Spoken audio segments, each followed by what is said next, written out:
This is Shelton Benjamin. This is Harley Race. This is Mick Foley. This is Mr. Wonderful Paul Orndorff. This is the Monster Abyss. This is Daniel Bryan. This is JBL, and you're watching the MWF. Be there live.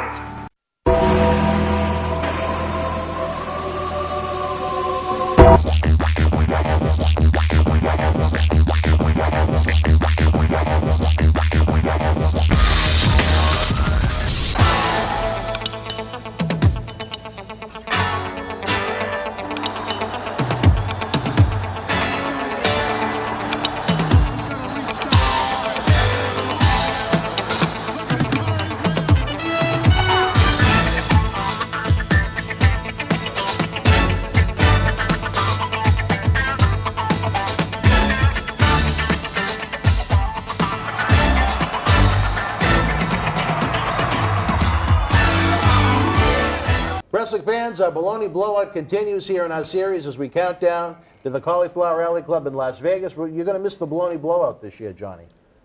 Free bologna sandwiches, Tony. What do you think of that? Oh, listen. You know what we call that? Ghetto steak. Ghetto steak. Well, you know what? We don't need a bologna blowout because we get all the bologna right here in the corner, along with the hot air, because hot air makes a balloon go up. What the hell is holding him down? You should see the prime rib dinner we have on awards night, Johnny. It's fantastic. Prime rib dinner. They take a bologna like this, Tony. They smother it with onions and brown gravy and say, there it is, ribeye. They call it a poor boy. Poor boy. That's what that is. Well, I'll tell you this. When I'm in Las Vegas in nice 75, 80 degree weather, and you're here and when it's 20 degrees in April. No, I'm going to Naples. Naples? I bought a place in Naples. Naples, Florida. Now you got me jealous, but that's a different story for a different time. Today, we go back to the olden days of professional wrestling down in Cherry Hill, September of 1995. It's Abe Coleman. Let's see it. Check it out. I've got a friend in the audience tonight, and this man immigrated from Poland as a child, a young man, and had the greatest body, wrestling body that I've ever seen.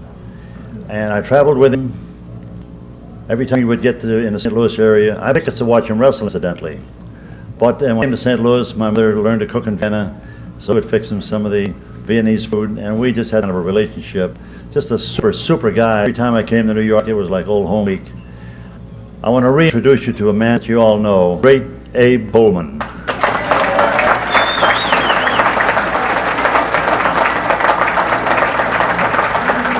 If we could have Tony Carenza and Coban Hess come up to make this presentation, please.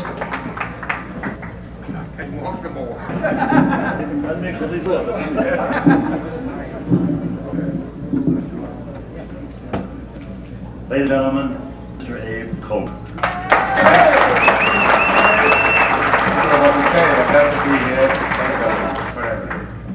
Abe said he's not too talkative, but we would get an automobile and ride together, and that's all we talk. But nevertheless, this is the one guy, and I really learned a lot about the world with him. He's a great internet personality. I think you used to make the TV national. I sure did. Where's my money? Get my money back. A super guy, and when I was with him 50 years ago, constantly. 50 years ago. Already, yeah. But anyway, at that time, he was betting on a occasional horse and playing some cards and smoking cigars, and he still does the same thing. Yeah, and he lives a wonderful life, and wonderful to have a guy like you to come to this country and show how it's done.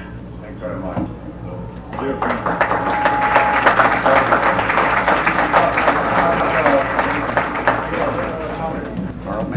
I've known Abe Coleman for approximately 50 years. He's one of the softest, warmest, compassionate human beings that I have ever met, and yet a wonderful wrestler. As a matter of fact, I had the pleasure of attending his birthday. He was 90 years old, and I met him on... I can believe I'm 90 years old. I met him on Queens Boulevard, and he said to me, "Tony, are you coming to my surprise party?" And I wouldn't miss it for And Abe is one man that you can ride with for 2,000 miles and never utter a word, because he answers his own questions. He answers his own questions. And I remember Amarillo, we went together a good number of years ago, possibly 40, and in the arena, he says to me, "I'm wrestling Leo Garibaldi tonight." He said, up and down, down. I says, you got nothing to worry about, Abe. I says, you handle yourself. I says, what is your plan? He says, well, he says, I'm going to lake dive.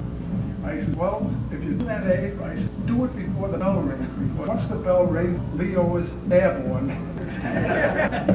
Well, yeah, I look at that. I'm neglected to say something about Abe, and a lot of people that have been in the dressing room with him will know what I'm saying. He walks on his hands better than most people walk on both.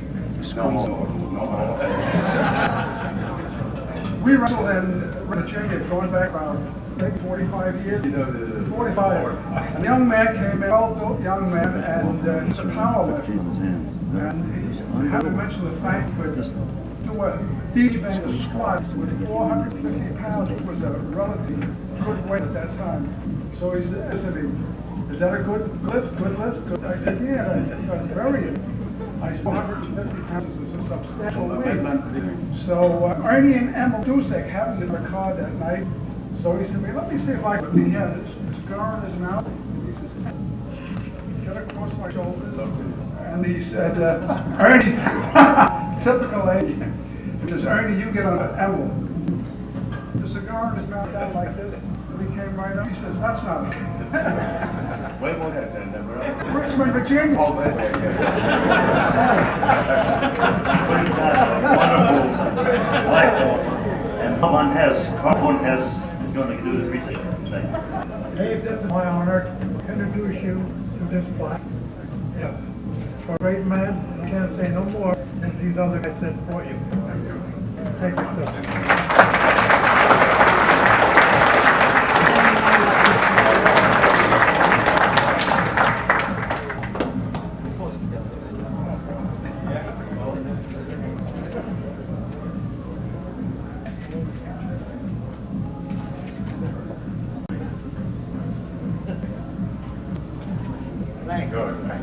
Come on here, Captain Concrete. Sensor, come here.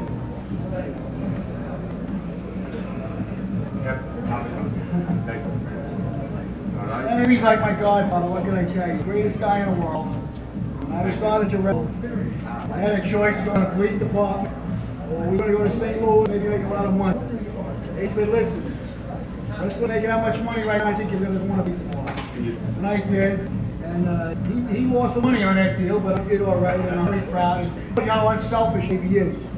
Because I wouldn't have mentioned today, it would have ugly. Ladies and gentlemen, Abe Coleman, 90 years old and still well.